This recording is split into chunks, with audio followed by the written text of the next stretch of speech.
आस्का पितल छकरे चारि भाई हत्या मामलें 2 वर्ष पर मिली न्याय। मामलें 5 जन हत्याकारी आजीवन कारादंडादेश शुणाई कोर्ट। गंजाम हिंजिली थाना नरेन्द्रपुर गाँव मंगलू स्वाई चारि पुओ राजा शंभु पांडव और चंदन को पितल छकरे हत्या करा जायतिला। बड़ पुओ राजा फास्टफुड दुकान करथिबा बेले तांको अन्य भाई सहयोग करथिले। तेबे दुकान में किछि युवकों सहित बचसा हेबा परे संघबद्ध भाव आक्रमण कर चारि भाई को हत्या करथिले अभियुक्त। यह घटना पर चारि पुओं को हराई कोर्ट रे न्यायर लड़े लड़िथिले मंगलू एवं तांको पत्नी। एबे अभियुक्तों को आजीवन जेल दंडादेश मिलवा परे न्याय मिलथिबा कहिसेंती ए दंपति। दोषी की दंड मिलूनी आज्ञा आमको से दंड दे दे बस छाड़ दे आम कौन करू उपाय आमर शून्य। दोषी जदि दंड न पाइले आम आम आत्मा समर्पण करदू आस बापा कौन करू कौन करू बापा आमर तो भाग्य छोट है। दोषी की दंड जदि मिलले आमको शांति टिके ना था।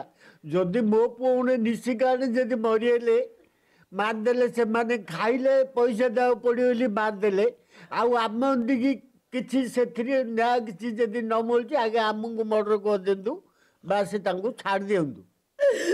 माँ पापी माँ चारि पिला मारी मोर तो किए ना मत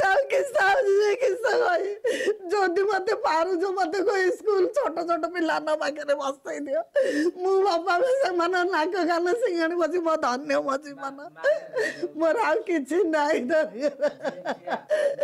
मत कि जना ना रोब मु कुआड़े जीवी केवल मो पुआ ने कुआड़े जाई मो पुआ ने तो गले मु कुआड़े जी रे पितल जोटा जघन्य हत्याकांड घटी जोटा कि तादे मंगुल साई 3 पुओ एवं तार पुतुरा जोटा कि प्राण हराई से घटनार आज राय प्रकाश पाई जो थे कि आक्यूज मिलन स्वाई संतोष कुमार स्वाई बाहनपति आलियास बाहन बेहेरा चित्र आलियास चित्रसेन सेठी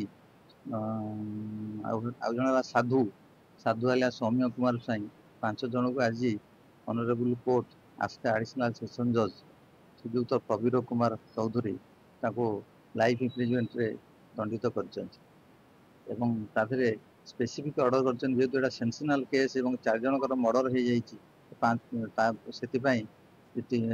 साधु जे कि मास्टर माइंड अम्य कुमार स्वाई 25 वर्ष पर्यंत सरकार विचार तार रिमेसन जो इम्प्रुवमेंट विचार करेंगे ना बोली ये जो 4 जन को 20 वर्ष मिनिमम लाइफ सहित 20 वर्ष पर्यंत विचार को निया ना बोली।